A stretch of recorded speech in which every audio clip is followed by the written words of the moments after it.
Being the most connected generation in the history of mankind has its upsides, but it also comes with real invisible problems. And we've grown up aspiring to be our idols. And that's dangerous. I mean, aspiring to achieve great things is fine, but aspiring to be our idols is dangerous.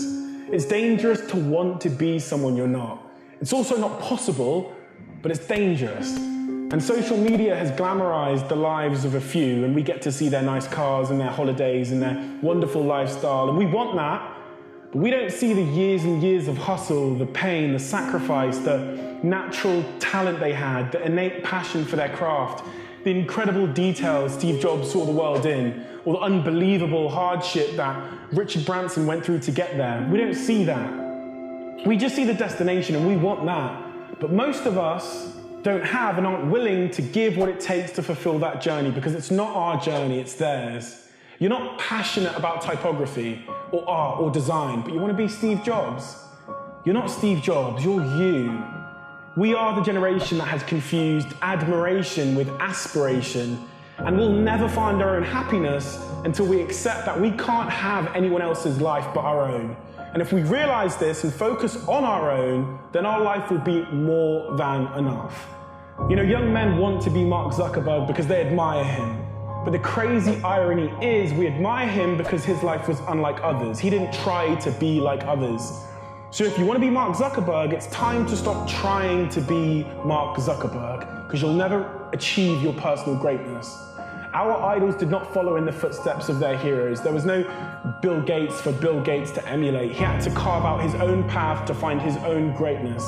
Each of our idols have uniqueness as their power. They had the conviction to disagree, the confidence to persevere, and the braveness to go against the status quo instead of embracing it. You know, we celebrate their individuality and their lack of conformity, and the audacity of their strong beliefs that black was equal to white, or their vision for a pocket computer, or a more connected world, or a driverless car, or a personal spaceship that could go to Mars. These ideas could only come from people who did not follow in the footsteps of others. So my advice to my generation is, don't aspire to be your hero. Stop trying to mimic what you see them doing. Strive to be yourself. Visionaries are not to be imitated, they are to be admired. Trying to be someone else is a surefire way of becoming nobody at all. The only great person you can become is the greatest version of yourself, because all the other great people are already taken. And the funny thing is, once you become the greatest version of yourself, people will see your life and they'll make the mistake of trying to be you too. There's a recent phenomenon that's not being talked enough about in our culture, and specifically in our world, which is what failure is doing in our space. And, you know, we're sweeping under the rug a couple of the suicides in our space. We're sweeping under the rug the heavy depression and alcohol use. We're sweeping things under the rug. We want to show all the hoopla. I hate what's going on Instagram right now. Everybody living their fake life, putting up pictures of like baby giraffes and like hot chicks and $50,000 cash on a bed and a boat, and painting a lifestyle that is not realistic.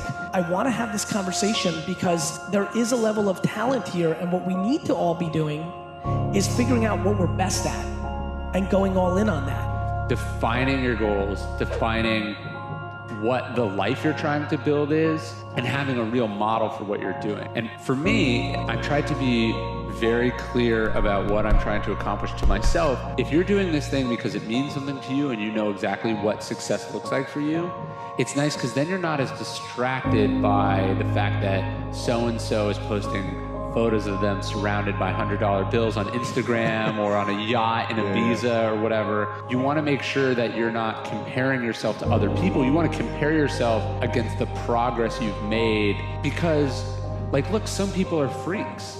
You know what I mean? Like, some people are just way better than you, and they're always going to be better than you, and they're not going to have to work as hard as you.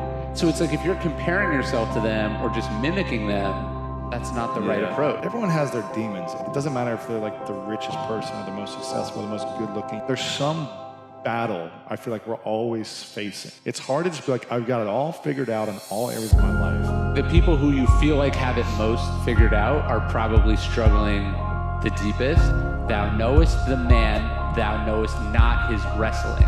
because you don't know what each person is wrestling with inside. You don't know if that beautiful celebrity is wrestling with an eating disorder. You don't know if that guy who seems like he has a happy family is miserable and cheats on his wife. You don't know if that person who sold millions of albums feels like a failure because their parents never told them they loved them. You don't know what people are struggling with, and it's like you can't compare yourself to them because you don't know what it costs them. The world is indifferent to you and I, right? Like the world is not only indifferent to like our personal goals, like the world doesn't even care about the human race, right? Like we could all be wiped out by like a volcano tomorrow, right? So it's that we are a very small piece of like a complex universe, and the result is that things don't go the way we want them to go. So I think those are the external obstacles. Then we put on top of that struggles with addiction or struggles with self-worth or struggles with other people. We add to that things that make an extraordinarily difficult thing like even more difficult. Yeah. And we don't even know it.